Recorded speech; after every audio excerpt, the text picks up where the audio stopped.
I'm a little bit rusty. I was just fucking talking about how fucking beautiful it is to finally watch this Suns team do something that we've just been waiting so long as a community to do.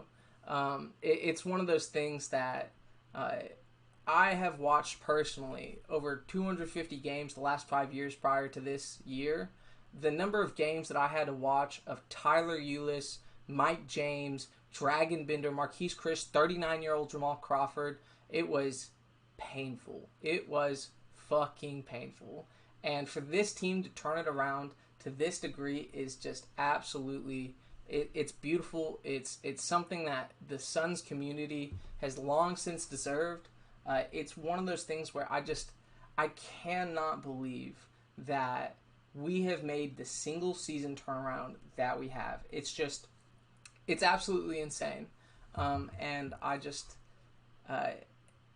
I cannot overstate my gratitude, as well as just the fact that this is one of the greatest NBA turnarounds I feel like I've seen in forever, especially for a team that isn't necessarily adding a new future All Star in the way that like the 2010 OKC Thunder were with Westbrook and Harden and KD. But it's fucking beautiful. Um, and the Jazz mollywop the Kings tonight. They're going to be on fire Friday. Yeah, it's one of those things where even if we lose that game, I'm on cloud nine right now. One of the things that I was talking about, while apparently my mic was muted, so that's great. Like I said, a little bit rusty. It's been a few months. That's why I wanted to do this before the playoffs.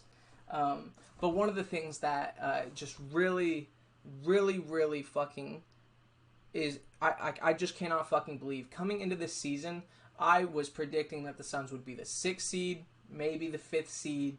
I was saying I'll be happy with the playoff spot, and if we can make a series competitive, that's what I was saying coming into this season. We just secured a sixth seed. If we lose every single game the rest of this year, and everybody else wins games, we are still the fucking sixth seed. At this point we are a first round exit would be a disappointment, and I cannot fucking believe that we are here. It has been the confirmation of everything that we have possibly believed in for the individual Suns players. It's been a confirmation that no, DeAndre Ayton and Mikal Bridges and Devin Booker are not actually bad players. They just weren't surrounded by legitimate players. Like, they weren't surrounded by a legitimate team. They had Mike James and Tyler Eulis starting at point guard, and they had fucking Dragon Bender and Alex Len getting heavy postmen. It's like a fucking course they're not going to be good. And what I was going on, what I was really, really passionately going on during the time in which my mic was muted, apologies for that again, is just the fact that Chris Paul, his effect on this team cannot be overstated.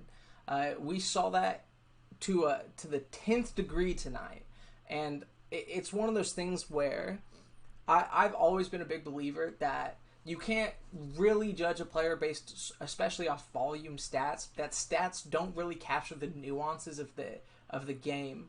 But I have not seen a player that more personifies that in the modern NBA than Chris motherfucking Paul. It is ridiculous the effect that this man can have on our offense, even when he is not scoring points. Like, it's fucking absurd. It's one of those things where you look up and he has 3 points at halftime, 3 points and 7 assists. Like, it was okay. He was generating offense. He was generating good looks. But you were just wondering, like, is he really gonna get us to that point tonight? And of fucking course he did. Of fucking course he did, because he has all season long. It's absolutely ridiculous. It's one of those things where you look at his scoring numbers and you would think like Norman Powell this year is averaging like 19 a game on 60% true shooting. Like, it's at least equivalent to Chris Paul statistics.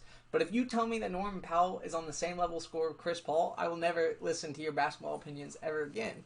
Because it's one of those things where Chris Paul's effect is just truly, truly shown in those moments where the offense is stalling no matter the looks that he's getting for the guys, and he has to go get a bucket. And in those moments, he fucking shows out as one of the best individual players to get a shot at any moment in the NBA. I mean, it showed up in two different instances tonight Well, there was that third quarter stretch with both Devin Booker and DeAndre Ayton went really cold. Devin Booker was leaving a couple shots really short. He airballed and then barely nicked the rim on one. Ayton was having everything rim out. And what did Chris Paul do? He fucking turned around and went 7 straight on his own. And then in the fourth quarter, when our offense stalled a little bit and Clippers really, really began to dig in on defense, what did he do? He went on another single individual stretch for the Phoenix Suns.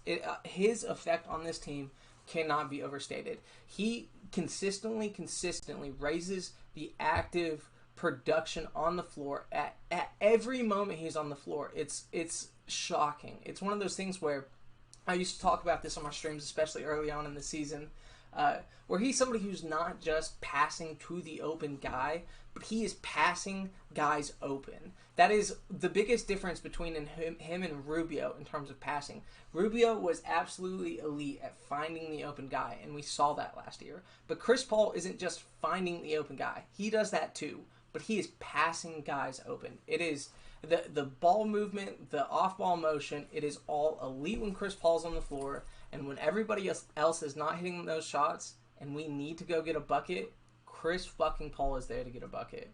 I don't think that he actually has any legitimate shot at MVP, but I would love to see his name at least in the conversation. And we are at least kind of seeing that from a national media perspective.